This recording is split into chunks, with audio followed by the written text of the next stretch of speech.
Hello friends, welcome to આપનું રસોડું. આજે અમે તમારા માટે લઈને આવ્યા છીએ ઠંડીમાં ખાવાની મજા આવે એવું એકદમ હેલ્ધી અને ટેસ્ટી લીલા ચણાના છોલે. શું તમે ક્યારેય લીલા ચણાના છોલે બનાવ્યા છે ફ્રેન્ડ્સ? રેગ્યુલર છોલે તો તમે બનાવતા જ હશે, પણ આ રીતે લીલા ચણાના છોલે જો તમે ક્યારેય ના બનાવ્યા હોય તો આ શિયાળામાં એકવાર ચોક્કસથી બનાવજો. ચણા ફોલવાની થોડી તકલીફ પડે છે, પણ ખાવાની ખૂબ જ મજા આવે છે. અને હવે તો ફોલેલા ચણા પણ મળતા જ હોય છે. ઘરે જો કોઈ મહેમાન આવવાના હોય તો તમે આ રીતે પલાળવાની ઝંઝટ વગર ફટાફટ લીલા ચણાના છોલે બનાવી શકો છો. મહેમાનો પણ ખુશ થઈ જશે, એટલા ટેસ્ટી બને છે. આ રીતે જો તમે એક વખત લીલા ચણાના છોલે ખાશો તો પછી રેગ્યુલર છોલે પણ તમે ભૂલી જશો. અને લીલા ચણા ખૂબ જ હેલ્ધી હોય છે. તેમાં ભરપૂર પ્રમાણમાં પ્રોટીન હોય છે અને બીજા ઘણા બધા તેની અંદર ફાયદા થાય છે ખાવાથી. તેના માટે અહીંયા અમે 500 ગ્રામ લીલા ચણાને સરસ રીતે ફોલી અને ધોઈ લીધા છે. 2 કે 3 વખત તેને ધોઈ લેવાના, પછી તેનો ઉપયોગ કરવાનો છે. કેમ કે ચણા બાફેલું પાણી પણ આપણે વાપરવાનું છે. 2 મોટી ડુંગળી અને 2 મોટા ટામેટાને ઝીણા ઝીણા સમારી લેવાના. અડધી ચમચી કરતાં ઓછી કસૂરી મેથી, આદુ મરચાંની પેસ્ટ, છોલેનો મસાલો અને ગાંઠિયા લીધા છે. અહીંયા તમારી પાસે જો ગાંઠિયા ના હોય તો તમે સેવ, પાપડી, જાડા ગાંઠિયા જે હોય તે લઈ શકો છો.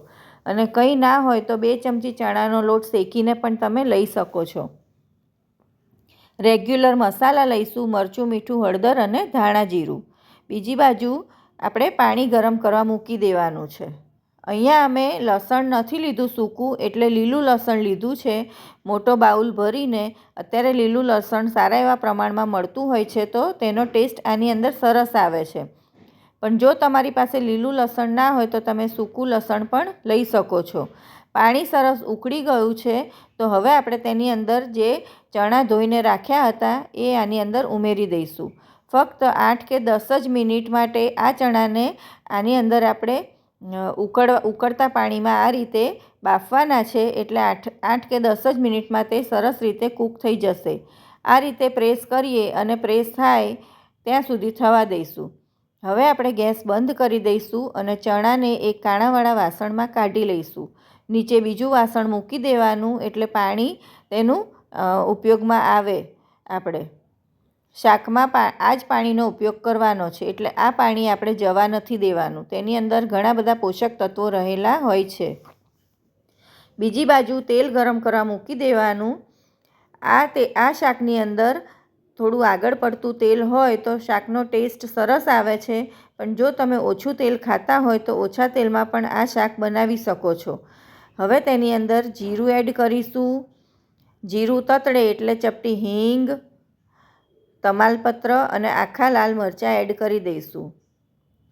બધી વસ્તુ બરાબર શેકાઈ જાય એટલે તેની અંદર આપણે સમારેલી ડુંગળી એડ કરીશું અને ટ્રાન્સપરન્ટ થાય ત્યાં સુધી થવા દઈશું.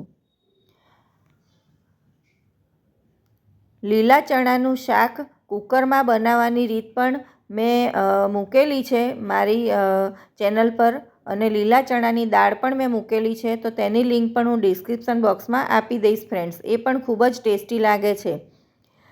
આદુ મરચાંની પેસ્ટ લઈ લઈશું. જો તમારે લીલું લસણ એડ ના કરવું હોય તો આ સમયે તમારે આદુ મરચાં અને લસણની પેસ્ટ એડ કરી દેવાની. જે ગાંઠિયા હતા તેનો આપણે ખાંડણીમાં ભૂકો કરી લીધો છે. હવે બધું બરાબર સતળાઈ જાય, તેલ છૂટું પડે એટલે લીલું લસણ એડ કરી દઈશું અને તેને પણ ચડવા દઈશું. ગેસ આપણે અહીંયા ધીમો રાખવાનો છે. લીલું લસણ એકદમ સોફ્ટ થઈ જાય અને તેલ છૂટું પડે ત્યાં સુધી થવા દઈશું. શાકનો વઘાર તો આપણે કરી લીધો છે ફ્રેન્ડ્સ, પણ અહીંયા મારી એક રિક્વેસ્ટ છે. જો તમે અમારી ચેનલ પર નવા હોય અને હજુ સુધી અમારી ચેનલને સબસ્ક્રાઈબ ના કરી હોય તો કરી દેજો અને બાજુમાં આપેલા બેલ આઇકોનને પ્રેસ કરજો, જેથી આવનારા દરેક નવા વિડીયોની નોટિફિકેશન તમને મળતી રહે. તેલ છૂટું પડ્યા પછી ટામેટાં એડ કરી દેવાના અને ફરીથી ટામેટાં સોફ્ટ થાય ત્યાં સુધી થવા દઈશું. ટામેટાં સોફ્ટ થઈ ગયા છે અને તેલ છૂટું પડી ગયું છે, તો હવે આપણે તેની અંદર મસાલા કરી દઈશું.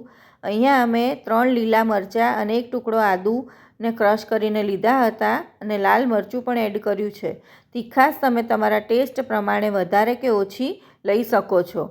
પણ આ શાક થોડું ચટપટું અને તીખું હોય તો ખાવાની મજા આવે છે.